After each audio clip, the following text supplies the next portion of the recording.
I'm Jon Lentz, City&State's Managing Editor, and this is Last Look. I'm joined today by Vincent Alvarez, the President of the New York City Central Labor Council. Thanks for joining us today. Glad to be here, John. So I want to start off by talking about the New York City Mayoral Race. Your organization did not endorse a candidate in that race. Can you talk a little bit about the dynamics?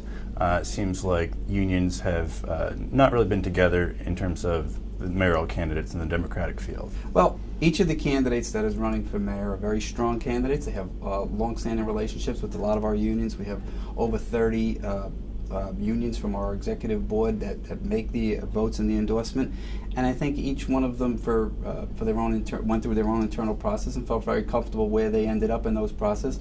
And we're in a very strong position because as we move through this process and eventually go through the primary and a runoff if that's necessary, we're going to be left with a very strong Democratic candidate that we will all, I'm sure, fully support to be the next mayor of the city of New York. Now, is that different than past years? Does it speak to something about the field this year? Well, some years we've made endorsements, some years we haven't made an endorsement. So, I mean, it really varies, and you have to just go back historically and look through the different races over the years. So you can't read too much into it. It's changed, and and we've had a whole host of different scenarios over the years.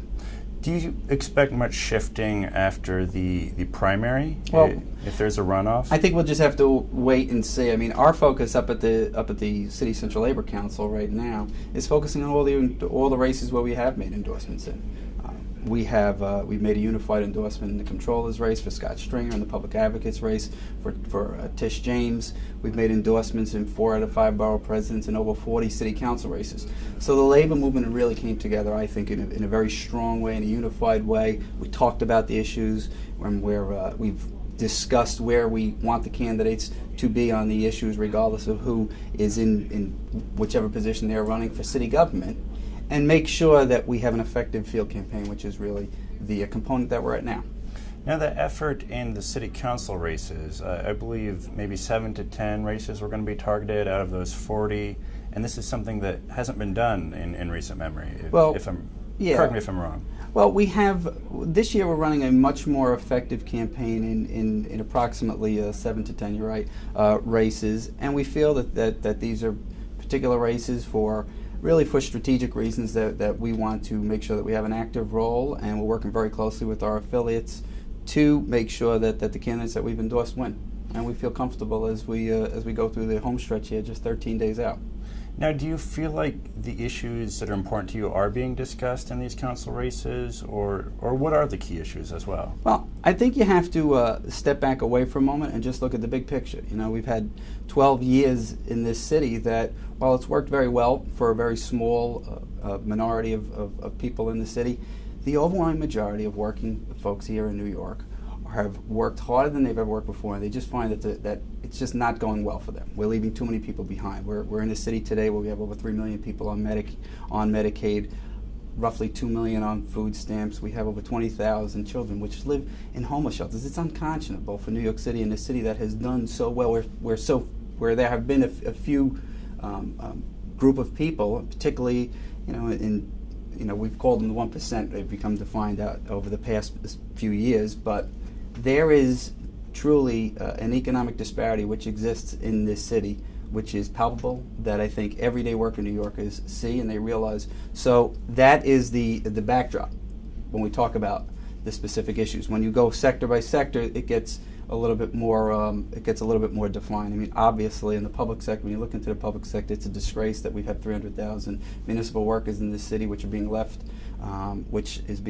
for the next mayor to have to deal with who don't have a contract. It's the first time in the city's history.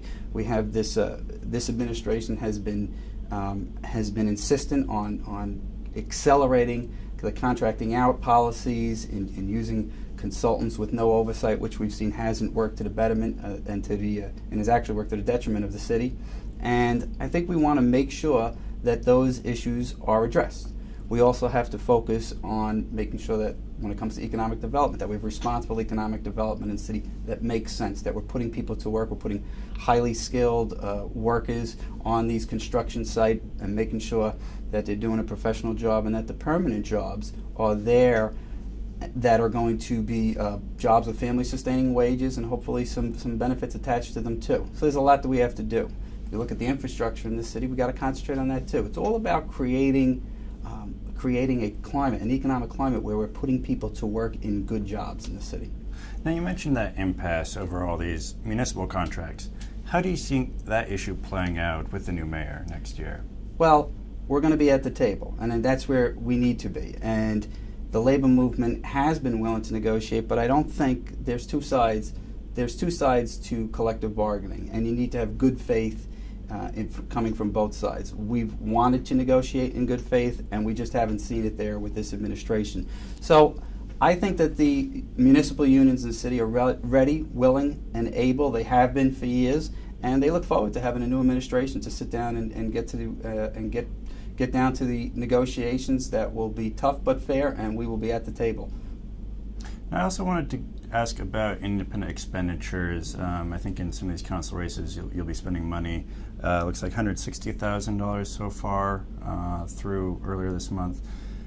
Is there a downside to all this money flowing into races? You also have groups like Jobs for New York, this real estate-backed group. Is this just an arms race, and is there a downside to it? There's a reality right now that the campaign finance laws, that in the bigger picture with Citizens United decision, that we have to play on a field that we're going up against extraordinarily powerful and well-financed people. You mentioned good jobs, the Jobs for New York PAC that is out there, which is financed primarily from the real estate industry. And labor is doing its part with hard-working members, resources to get out there and really just stand up for working people by supporting our candidates in the manner that we have been forced to, actually in the playing field that we've been forced to play on, with all of the rules that have been changed with the CFB, and we're doing what we have to do to be as effective as we have to be in this election cycle, and part of that is independent expenditures. Is there a total sum you're expecting to spend this year? Well, because of the rules of the campaign finance bureau, I'm actually not. I'm not actually on that side of the. We have different sides to the independent expenditure, so that's a different. There's a different group of people from within the Central Labor Council that'll handling that. Okay. And are there any key council races that have really heated up that you're focusing on? Well, more recently, I was just out in Brooklyn last week, walking through the Red Hook houses with Carlos Machaca. He's a terrific young candidate. We look forward to him representing that district and supporting him. I was out in the Bronx with Richie Torres and Queens with Austin Shaffrin, and of course we have our union president, Donique Miller, running as well. Kirsten Foy. I mean, there's a lot of different races that we are out there in. That's just to name a few, but we expect to be out there next week and as we move forward right up to and through Election Day. Our job here isn't just to elect politicians. It's to make sure that we continue after Election Day and we pass pro-worker legislations and budgets, ones that are going to benefit all working people, not just unionized workers. It's real important. We're at a crossroads in this city. We've seen too many people left behind, and I think going forward, we in labor and working with our coalition allies, we realize that this is a pivotal moment for New York City, and we want to make sure that we are out there doing all that we can to elect pro-worker candidates. Now, one candidate you mentioned earlier, Scott Stringer, the Manhattan Borough President, who's running for City Comptroller. He's in a race that's got a lot of attention, obviously, with former Governor Eliot Spitzer jumping in. How do you differentiate Scott Stringer from Eliot Spitzer? Why do you think Stringer is a candidate to support here? Well, Scott has been here over the past 6 years during some of the most difficult times, the most difficult period for working people probably in several decades in this country, since this financial crisis of 2007. Scott's been there.